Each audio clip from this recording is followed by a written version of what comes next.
Welcome back, guys, to another video. I wanted to talk to you guys about the dangers of living for other people, the dangers of doing things to please other people, and the dangerous ramifications of doing things to get someone else's approval.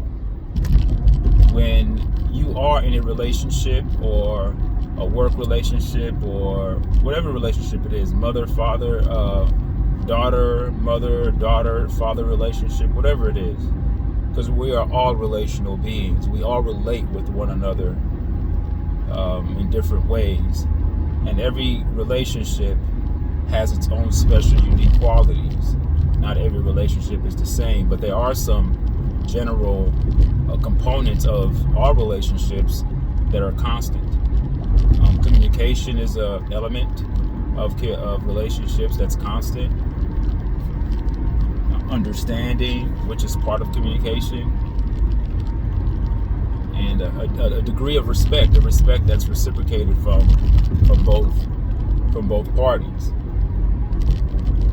But I want to talk about the dangers of trying to please other people, or because I know growing up as kids, the people you looked up to the most initially, when you came to the age of awareness, when you came to the age of consciousness, of being awake, is that your parents were the ones that were there, and parents were the ones that were responsible for certain reinforcements or affirmations towards certain behaviors that they wanted. So I'll give you an example. As cheesy as this example might be, I'll give it to you anyway. If a little child eats their vegetables and their parents are like, "Hey, good job, you ate your vegetables," the kid may have not wanted to eat the vegetables, but they ate them because they knew that mommy and daddy were going to praise them and applaud them for their effort. So in those little moments when we're growing up, that's when you see the building blocks of pleasing others begins to take shape and form. It's conceived in those moments, and it's born and starts to grow as we mature through our maturation process as we get older. One thing we have to understand is that never leaves us. In a way, we still do things to please others. However, I'm here to tell you not to do that anymore. When you were a child, it's okay, because you're a child, you know no better. When you become an adult, it's going to be difficult to do because we've been conditioned this way since we were born. Whether it's pleasing your boss, pleasing your boyfriend, pleasing your girlfriend, pleasing your mother, pleasing your father, pleasing somebody, we're always in a position seeking approval, whether it's overtly done with explicit fervor or if it's done subliminally, where it's done in a passive way, subconsciously. Needless to say, it's still there. You are still in a mode of constantly doing things seeking approval. You know when you've reached a higher state of existence, or when you are reaching a higher state of existence, is when you start to understand that as an individual, you are a god, okay, to your own cipher, to your own circle, to your own aura, to yourself. Okay, there's only one of you. There are many humans, but there's only one of you. Everyone is one of one. There will never be another you. There will never be another you. No matter how similar we are, there are no two people existing in this world today that are identical in terms of not just physical. You have identical twins that exist, but I mean from a biochemical perspective and from a anatomical perspective, behaviors perspective, psychological makeup, psychological construct. No two people are the same. Okay? And you are your own person. So when you think of a God, right? This is when you get the various perspectives about the God complex, where people sort of attach to their aura a state of narcissism or narcissistic behavior that they carry with them. What I want to implore you guys to do is to not think of it that way. When I say you are a God, it's not that you're using your abilities or thinking that you're better than people. Because remember, nobody exists. When the creator of all created everything, there was nothing there. It was just the energy, the force, and that vibration, that power, whatever it is, neither male or female, the creator. You embody those traits of that creator. The reason why everyone is not the same is because the creator is the creator, and the creator is not going to create everybody the same.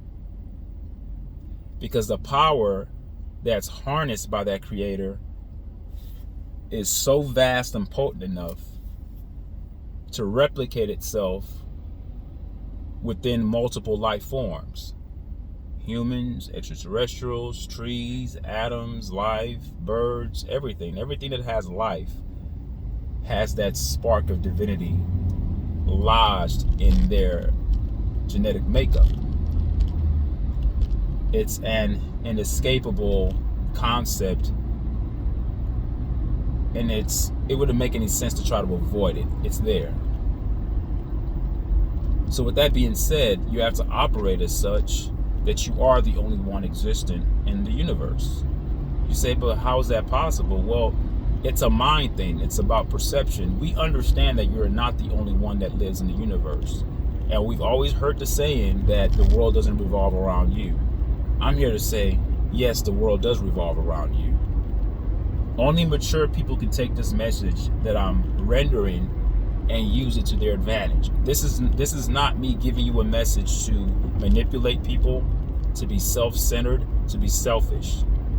However, we always know, based upon the law of the universe, called the law of duality, everything that has a good has the capacity to produce a bad. Right? I'll give you a typical example. A gun could be used for good. A gun could be used for bad. A relationship could be used for good. A relationship could be used for bad, based upon a person perhaps manipulating somebody else or taking advantage of somebody else. So I want you guys to understand that. So when I call you a God, don't get in your dogmatic mindset about, oh, that's blasphemy, there's only one God. If you're on that frequency, then this message that I'm giving to you won't make sense.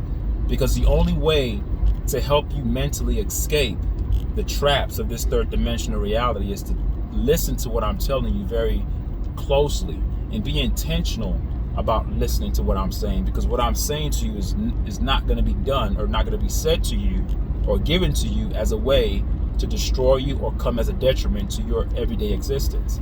It's going to be something to improve your everyday existence. Okay?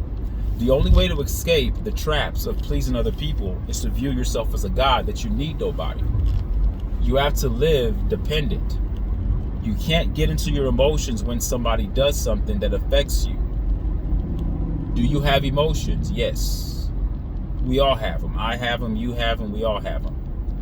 What you cannot do is let that emotion overtake you completely.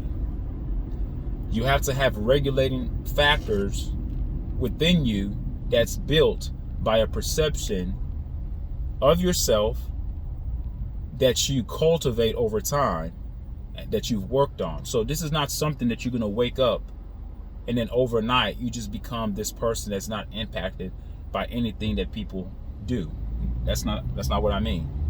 It's not going to happen that way. It's a process, and you have to trust the process, right? When you're in a relationship, or whatever type of relationship it is, a work relationship, husband, wife, boyfriend, girlfriend, brother, sister, brother, whatever it is, When you're seeking someone's approval, that's a sign of weakness in you. Because a God doesn't seek approval. A God just does. A God just is. A God just does what they do. And the only approval a God seeks is approval of themselves. So when I'm riding to the gym in my car in the morning, when I'm driving and I'm doing my little morning workout talk and I'm talking to you guys about random topics, and I'm going to the gym and I'm trying to motivate people to take care of themselves, work out, go to the gym, exercise, and eat healthy,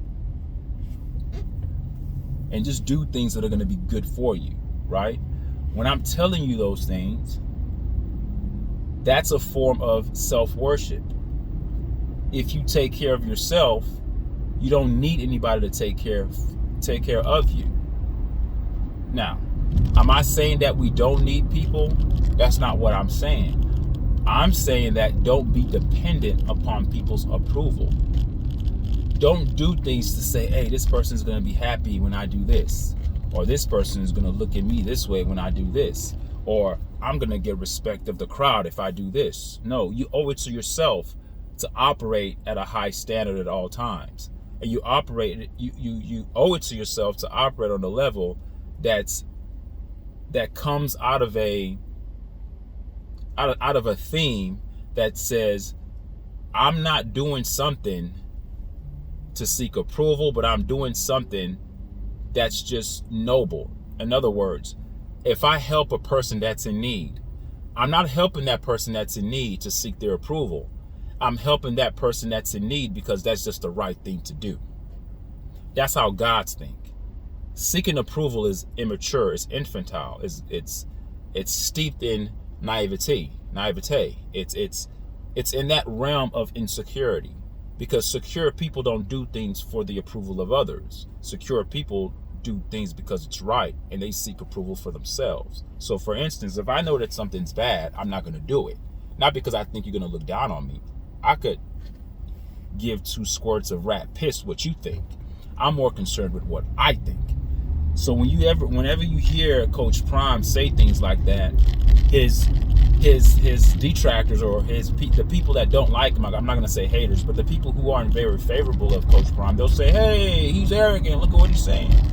You guys don't understand what he's trying to do, because he's not explaining his mindset fully on a press conference. He's asked questions and he answers them, but there's a base foundation from where he's coming from. It's because he understands that in order to operate like a God, and even though he does call out to the God of the Bible, that's just his tradition. But when people are doing that, and I laugh all the time, because when people say, God helped me do this, God helped me did this, and God had made me do this, I'm thinking to myself, every time you're saying God helped you do this, it's you that helped yourself. You are the God that you're seeking. You are the God that you're seeking. Whenever you're seeking approval, seek approval from yourself. You say, well, that's weird, though. It's almost like you have split personality. No, you don't. It's called introspection. It's called having an intrapersonal communication within yourself, thoughts within yourself. All right? You have a third eye for a reason. You have 2 eyes physically that you use, but there's another third eye that's in there. That third eye is responsible for your subconscious, meaning that the things that give you the intuition, the intuitive sense that sometimes you're like, what made me do that? What made me think this? Why did I have a feeling about this? It's that gut feeling that you get. The things that are not easily seen on the outside or on the surface, that's the third eye. So in a sense, you do have a split personality. Not in the negative way that the world has taught us, because you hear the word split personality, you think of someone who's crazy, of someone who talks to themselves. But in a way, don't we all talk to ourselves? Don't we all think to ourselves, in ourselves? We may not have a conversation with ourselves out loud for people to hear it, but don't we have inner thoughts? That's called introspection, intrapersonal communication, because you're having a communication or you're having thoughts to yourself. You're thinking, not out loud, but you're thinking inside, internally, okay? That's what you're doing. So you owe it to yourself to only seek approval from yourself. But in order to be that way, you have to be very secure in yourself. So if you had an upbringing of trauma, or if you grew up and you didn't have parents that approved of anything that you did, and you get into a relationship, whether it's a boss, your supervisor, your boss, your girlfriend, your boyfriend, your husband, your wife, whatever it is, right? And that follows you. It tends to just linger. It's like an infectious disease. It moves from one context to another. No matter what type of relationship you move into, though the dynamics may be different, that lingering negative sticky thing is still there, and that thing is seeking approval. You have to rid yourself of that. Even the politics that we listen to, you have candidates that are seeking approval of their constituents. They need votes. Seeking approval, that's the lowest form of existence. Our political system, of course, is the lowest form of existence because, as I said earlier, it's steeped in demonic traditions.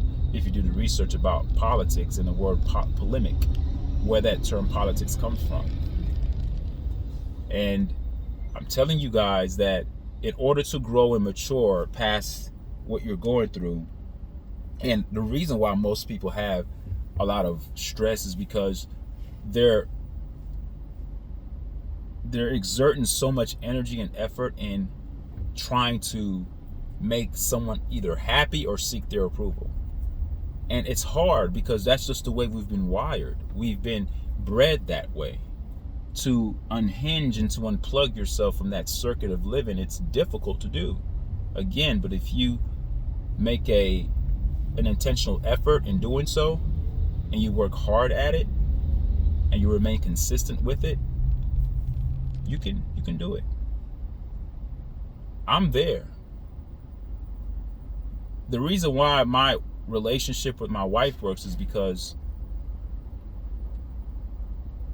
I don't seek her approval.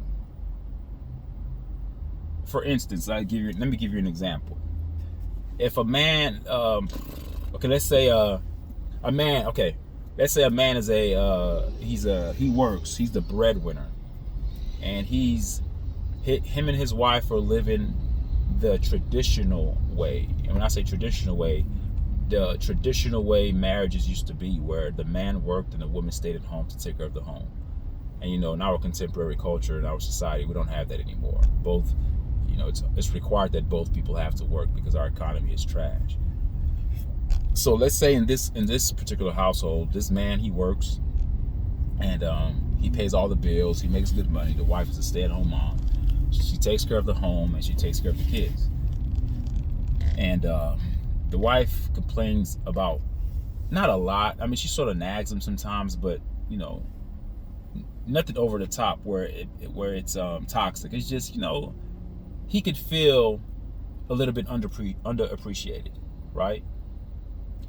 And the man sees that. He sees that, man, she's all the things I provide her, she still finds a way to complain about the things I do.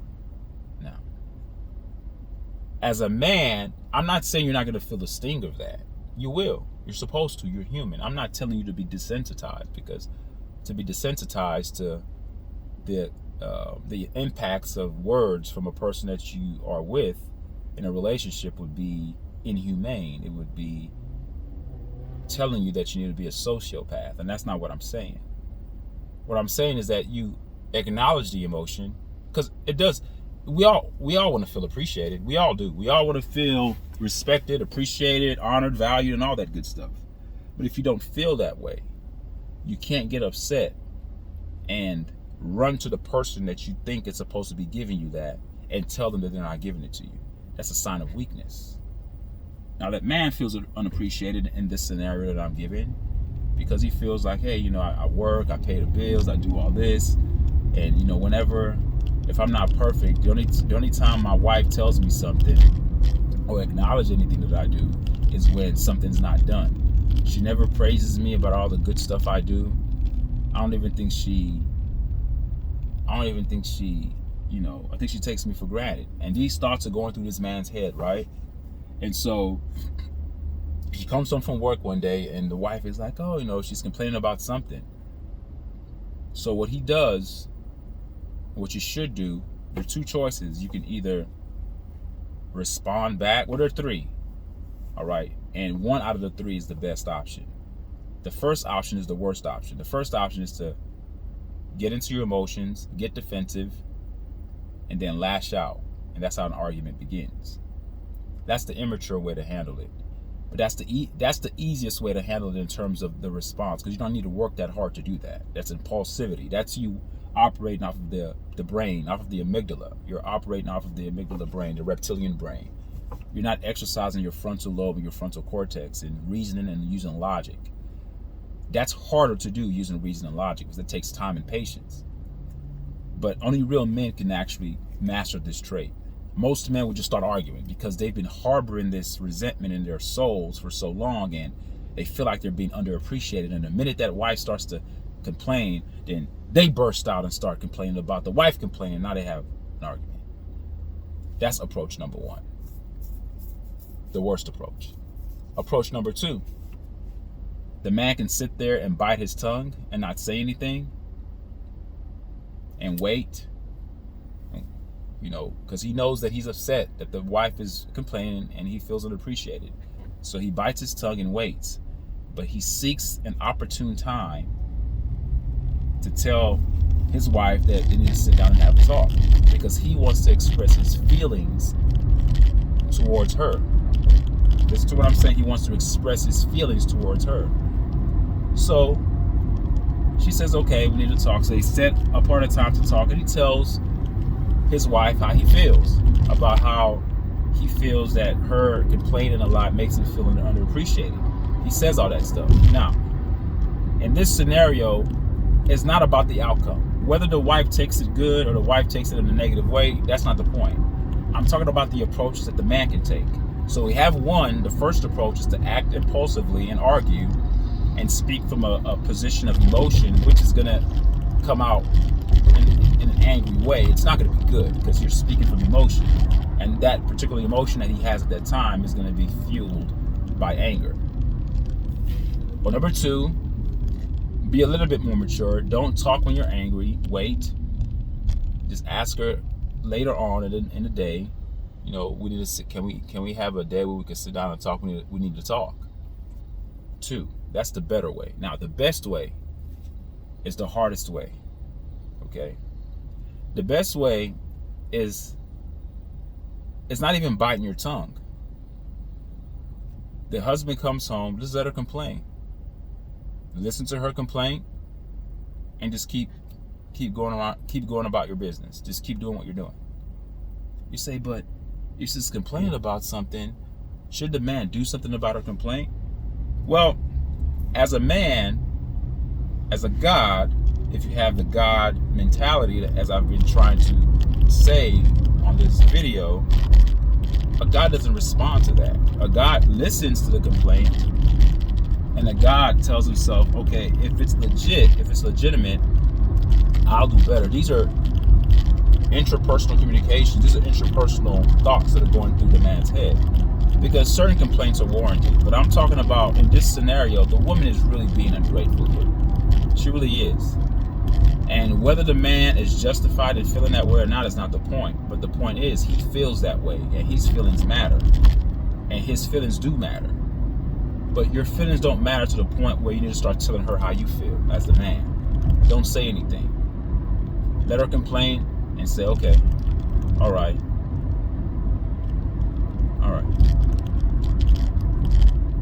Okay, that's it.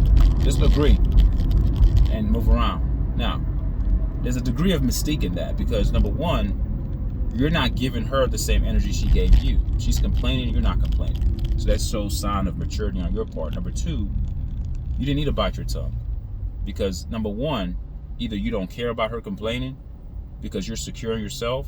Number two, maybe her complaints are valid and there's certain things that you really need to do better. And if that's so, then you need to do better. And number three, if you're doing everything right, there's no need to entertain it. Just listen to it, let her vent, and move on. That's the best approach. That's what a God does, because you're not seeking her approval. You're seeking your approval. If you know you're doing the right thing, you're working hard, you're paying the bills, you're keeping food on the table, everything that she needs, she has it. Whatever she wants, you get it for her.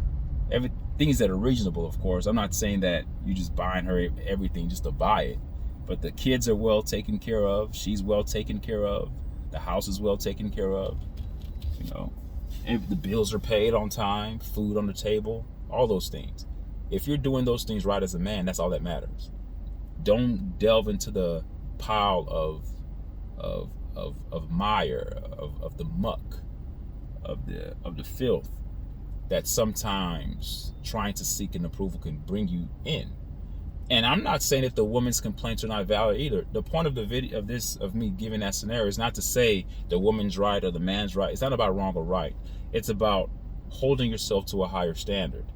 And when you are a God, it doesn't mean that you're beyond critique. You could be critiqued because we're not perfect. But do know that to operate at your higher self, you have to be willing to embrace the critique. Not be defensive, not take offense to it, not respond off of emotion. If you need to do better, do better. But you're not in control of how somebody else feels. You're only in control of how you feel. And you're only in control of what you can control. So making somebody respect you or making somebody feel appreciated you, when you're at that point, you're at your weakest. Because now you are dependent on that person. But I'm trying to push you to be dependent or independent and not be dependent, right? So when you're dependent upon the approval of other people, they become your controllers because your temperament is now based upon how they feel about the things you do. Now they are your God. You're no longer a God. You've put yourself in a weaker position, in the weakest position. But a true God just listens because we're all equal. You don't want to put anybody down. If the woman complaining feels justified in her complaint, let her complain. Okay. All right. It doesn't make you a weak man. It makes you actually strong. A weak man would just respond emotionally. That's what a weak man would do. All right. So don't seek approval. Only seek approval of yourself. If the person complaining, if the woman complaining has valid complaints, then you need to look into it as a man. That's it. Look into it as a man. But don't do it for her approval. Do it because it's the best thing to do. It's the most noble thing to do. It's the correct thing to do. It's the most accurate thing to do. It's the best practice to implement. We always want to operate on a spectrum of the best. All right? So think about that for a second. If you live like that, then you won't have problems with people. For instance, when I give presentations at my job, I'm not doing it to seek people's approval, though I do get feedback, and I'll get feedback that's positive. But I'm not doing it for your positive feedback. I'm not even doing it for your feedback because I'm very critical of myself. What I will do is do the presentation and look at the parts of the presentation that I feel I didn't do well in. And I'm going to hone in on those areas of imperfections and do my best to perfect it next time. Rather than say, did anybody like it? I don't care if 1 million people liked what I did. I, in my head, know what I did that wasn't to my liking or to my preference. And those are the things that I focus on. You say, well, why do you do that? You're being hard on yourself. I have to be hard on myself. Because if I'm not hard on myself, if somebody else is hard on me and I'm not hard on myself, it's going to impact me in a very bad way, because now my feelings are involved. Someone has critiqued me in a hard way. Someone's hard on me. Someone's giving me harsh feedback. So if I'm beating my own self up, there's nothing you can do to me that hasn't been done already. The critique, the standard of myself is much higher than what anybody can give me. I can never be strong enough. I can never be fit enough. I can never be disciplined enough. I can never be enough. And you say that's not a good way to live, but why not? Because when you get content and you get satisfied with yourself, that's when surprises begin to emerge. And you end up hearing something that you thought you would never hear because you thought you already had it. You thought you were already at the pinnacle you've reached your apex, so to speak. You've never reached your apex. There's always room for improvement. There's always room to get better. So that's what gods do. Don't seek people's approval. Do the right thing because that's what you're supposed to do. You remember the saying? They say, why reward people for doing what you're supposed to do? But that's the society we live in. We're breeding people to seek rewards and seek applause and seek affirmations for the things that they do. That's a trap. What looks good and what feels good is not always good for you. Sugar is sweet, but sugar can rot in your teeth and rot in bones and cause bacteria to grow in your mouth and cause bad breath and cause you to lose your hair and all this other stuff. It tastes good, but it isn't necessarily good for you. But man, it tastes good. Same thing with the world we live in and how they build up the psyche of the average man to continually seek approval from others. No. When you are a God, you're only operating within your own cipher, within your own element. You're not operating in other people's elements, even though we are all intermingled on the planet and you do relate with people. But your practices, everything that you emit, everything that you produce from yourself has to be done from a perspective or from a position of pleasing yourself. How do you please yourself? By operating at the highest level, by doing things that are the best. And then when you get the approval from yourself, you say, man, I did a good job. I did a good job. That's all you need. Because yourself will be patient with self. Yourself will have compassion for self. Yourself will be full of grace for yourself. So when people say, God have mercy on me, that's them saying, have mercy on yourself. Yourself should have mercy on yourself. Why? Because yourself understands yourself better than anybody else can. I know that's sort of confusing because you never heard that.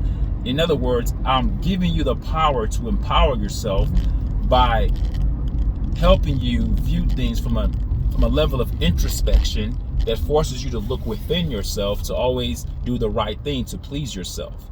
So even if you do things that are not right all the time and you're not perfect and you don't meet that mark, it's okay. Because yourself, who you are, is full of grace. And it'll try better the next day. It's not going to be overwhelmingly condemning. And it won't put you in a state where you're being overly coddled either. There's a happy, harmonious balance that exists when dealing with your own self that no one else can do. When we were babies and little, our mothers, our parents did that to us to a degree. That's because we were children. But when you become an adult, you have to be your own guide and your own parent to nurture yourself back to normalcy. Don't beat yourself up too much, all right? But don't overpraise yourself either. Be even keel. Okay? So do not seek people's approval. Seek your own approval. And if you're okay with yourself, then everything's okay. Because it's not your job to seek other people's approval, and it's not your job to make other people happy.